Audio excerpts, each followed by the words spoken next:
Thank you, Katarina. Thank you, everyone, and the organizer for the invitation. It's always a pleasure to be here with the Hungarian friends. So the goal of my talk is to highlight the different aspects related to the burials of individuals under the age of 12. First, I will focus on the funerary customs throughout the various phases of the Bronze Age, both from a taphonomic perspective and from the point of view of grave good associations. Related to this social role, I will also show strontium isotope data, which suggest low degree of mobility for the youngest, with some possible cases of movement due to foster age practices or hostages. In the second part of the talk, I will propose a reflection on the relationship between health, disease, and mortality in the framework of the demographic fluctuation that occurred in the Central Plain during the Bronze Age, particularly with the rise and fall of the Terra Mare system. During the late 3rd and 2nd millennium BC, the plain regions of the northern Italy are characterized by a remarkable number of settlements and cemeteries. In particular, the funerary evidence is rather significant. In the framework of the Malthus project, funded by the Italian Ministry of University and Research, we collected published data and performed new bioarchaeological analysis, reaching a total number of more than 2,000 burials dated from the early to the final Bronze Age. Of these, almost 600 contain remains of fetuses, infants, and children under the age of 12. In the following, I will refer to fetuses for 34-42 gestational weeks, infant 0 for perinatal up to the age of 2, infant 1 for infant between 3 and 6, infant 2 for children between 7 and 12 years of age. Except for the infant 0 category, which we introduced for distinguishing pre- and post-weaning infants, we use these categories, well established and more commonly used in the tradition of Italian prehistoric studies, but also in other parts of Europe, obviously. In our opinion, they represent the various stages of development in biological, psychological, behavioral, and social terms quite effectively. In the early Bronze Age, at Arano Cemetery in the province of Verona, children can be often found in multiple inhumations, normally associated with 1 or 2 adults, perhaps, but not necessarily, we saw it yesterday, mothers and fathers. Graves covered with stone pebbles could be reopened to depose new individuals and emphasize family or kinship ties. This bond appeared both among burials containing grave goods as well as among those without grave goods. However, we observe the presence of burials containing the remains of young subjects exclusively, such as Tomb 19, with 1 infant 2, 1 infant 1, and 1 infant 0. Grave goods include ornaments as well as pottery, among which a polypod vessel, probably used for offerings to these young deceased. Another relevant case is the burial mounds found at Santa Eurosia in the province of Parma, south of the Po River. These also include children which were deposed either in the body of the tumuli or in the perimetral ditches, but never at the center of the mounds. Central graves were specifically for adult individuals. Interestingly, the individuals of tomb number 15 and 26 from the body of the tumulus A, the biggest one, were deposited in the same pit. T15 was missing the skull and T26 the lower limb. The remains are in coherent anatomical position in both cases. Stratigraphy does not show traces of reopening.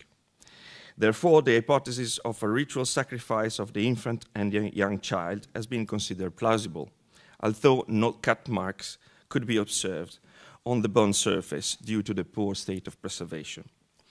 Other peculiar rites were found at Santa Eurosia, such as the deposition of a skull of a 5-year-old placed in the vicinity of a double burial with 2 adult females, 1 with the skull removed. Overall, grave goods include ornaments and daggers only for the category Inf 2. At the start of the Terra Mare cycle, around 1600 BC, we observed the appearance of large cemeteries, including many hundreds of burials. This seems much more inclusive than in the previous phases, as they seem to host the whole community.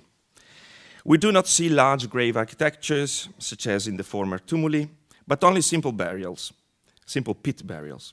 Inequalities are here marked by grave goods instead of visible funerary structures. Among inhumation north of the Po River, we see the presence of the youngest and even fetuses and newborns, mostly in single burials, but sometimes associated to adult females. Grave goods appear in all non-adult categories, mostly female ornaments, such as bronze pins, combs, pendants, and sometimes even amber beads. Weapons, such as daggers, are rarer, but again associated to all categories. Around 1450, the urnfield model is massively introduced in the Terra Mare culture. Among these cremations, we observe the presence of ornaments in Inf 1 and Inf 2 urns. Weapons are instead totally excluded from all burials, both of adults and non-adults. What characterizes the Terra Mare cremations is the total absence of fetuses and the extreme underrepresentation of infants under the age of 2, the Inf 0. The exceptional find of 3 fetuses or perinatals between 34 and 40 gestational weeks within the Terra Mare settlements of Fraore confirms that fetuses or newborn bodies were not cremated. One explanation is that if we see cremation as a rite of purification of the soul, perhaps the soul of the youngest, still unaffected by sin, did not need to be purified. But there are obviously other explanations. During the final Bronze Age, the urnfield model expands in all regions of Italy as part of the wider European phenomenon. In important urnfields such as Fratesina, children and infants, and even Inf 0, may display rich grave good assemblages, which probably mark the inheritance of rank for the offspring of the elite. In line with the former Terra Mare custom, weapons are not included in the burials, but only ornaments. We also see the appearance of spindle whorls in the grave good assemblages, always associated to female ornaments. This seems to indicate that inherited status for the daughters of the elite was quite common. And this custom will become even more common in the Iron Age. Now, I will show you some synthetic data concerning the various aspects across the various phases of the Bronze Age. Regarding grave goods, we observe that the vast majority are ornaments, the blue bars, typically female ornaments. In the early Bronze Age, only children above the age of 6 could be buried with daggers. In the Middle Bronze Age, recent Bronze Age, Terra Mare inhumation, dagger could be part of the grave goods for all non-adult classes. With the introduction of the urnfield model, weapons become totally excluded from the grave good assemblages, both in adult and non-adult burials. The amount of grave goods in infant and children graves substantially increases in the final Bronze Age as a consequence of the stabilization of hierarchies, the exhibition of wealth, inheritance of rank and power. Mobility. In Bronze Age context, where strontium isotope analysis have been performed so far, we systematically observe a much narrower distribution of values among infants.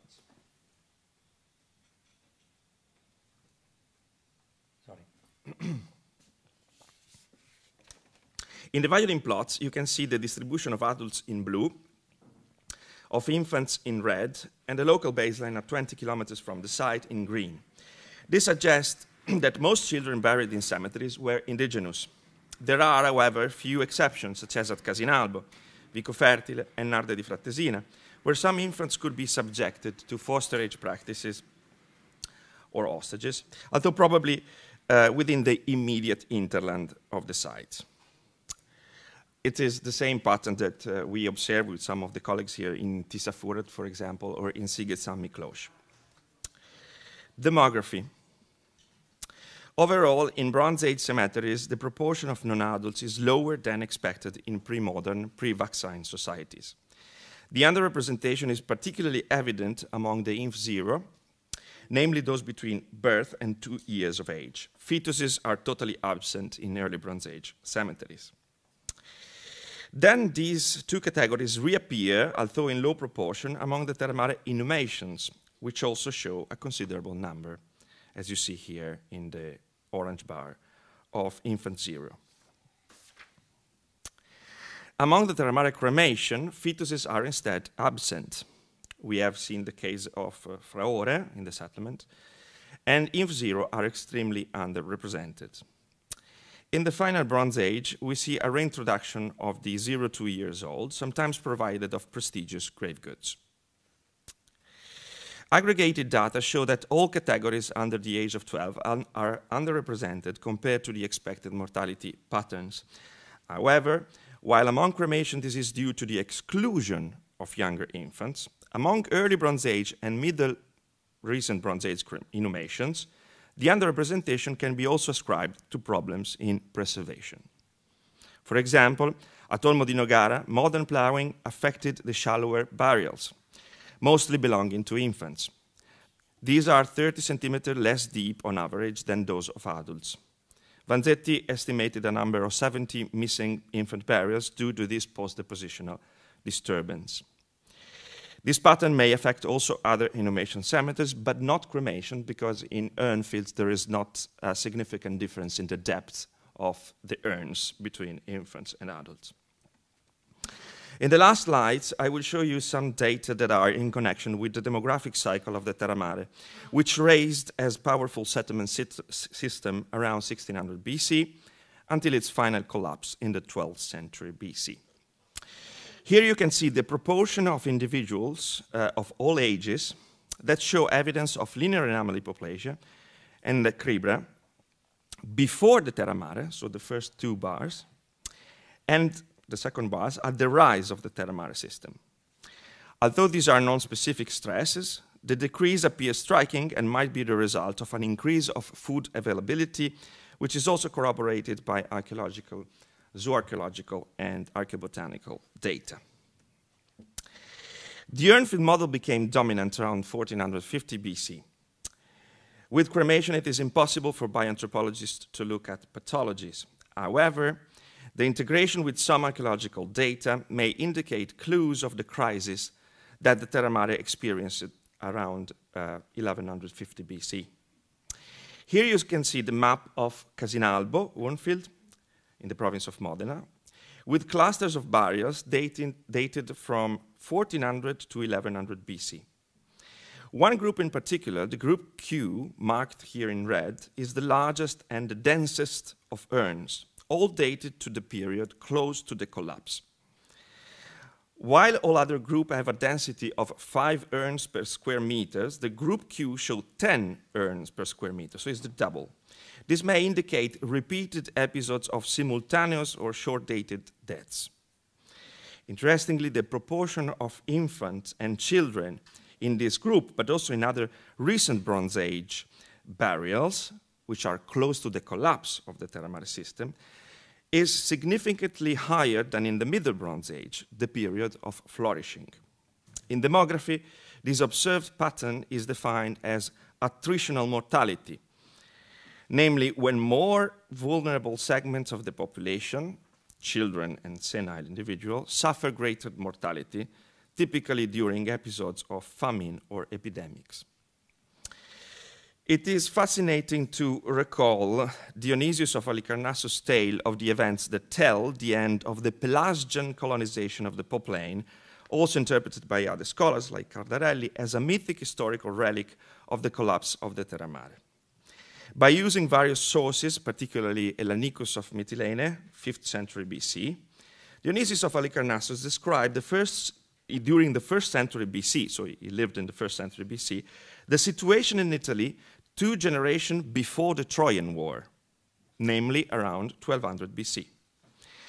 Obviously, there is no way to test the validity of the Pelasgian Terra Mare correspondence, but I want here to emphasize the passage in which Dionysius reports high mortality among fetuses and infants as a primary outcome of a general crisis. The Pelasgians, after conquering a large and fertile region, taking over many towns and building others, made great and rapid progress, becoming populous, rich in every and in every way prosperous. Nevertheless, they did not long enjoy their prosperity, but at the moment when they seemed to all the world to be in the most flourishing condition, they were visited by divine wrath, and some of them were destroyed by calamities inflicted by the hand of heaven, others by barbarian neighbors. The first cause of the desolation of their cities seemed to be a drought which laid waste the land, and like misfortunes attended the offspring both of cattle and of women, for they were either abortive or died at birth, some by their death destroying also those that bore them. And if any got safely past the danger of the delivery, they were either maimed or defective, or, being injured by some other accident, were not fit to be reared. The rest of the people also, particularly those in the prime of life, were afflicted with many unusual diseases and uncommon deaths. As you know, the demography of the Central Plain during the Bronze Age is well explored. I'm here recalling it, showing the number of settlements and the increasing proportion of defending villages, emphasizing the time of conflict in which we are moving. And here the distribution of site in the various phases. And finally, we are now producing new oxygen isotope data on herbivore-toothed enamel that show a significant increase of groundwater temperatures during the 12th century BC, which again strikingly correspond to the mythical tale of Dionysus, the idea of the drought that was the primary cause of the collapse. In conclusion, I attempted to show the fluid treatment of inf0, 0 to 2 years old. They can be a good proxy for our reflection regarding ideas of the afterlife, ideology, social inclusion, but above all, established social inequalities and rank power inheritance. The systematic inclusion and good representation of infants 1 and infants 2 in all contexts, in my opinion, is justified by their progressively increased involvement in apprenticeship, labor, and sometimes foster age practices. We can also think about children labor in the mines of Hallstatt, as in other ethnographic contexts, where labor usually starts at the age of 6, and apprenticeship much earlier, also through games. I also tried to connect child burials with more general historical demographic trends that are of great relevance for the archaeology of Europe, such as the rise and fall of the Terra Mare. The introduction of cremation complicates the bioanthropological analysis and excludes the use of ancient DNA for tracking pathogens, but also kinship ties and many other things. However, I would argue that having well-preserved context, high number of burials, and an accurate typochronology, we can track episodes of attritional mortality and reflect on the potential occurrence of traumatic events in past society, such as shortages, famine, epidemics, and conflicts. This pattern of attritional mortality is what we are now seeing in Palestine, another case onto which we reflect and eventually act accordingly. Thank you very much.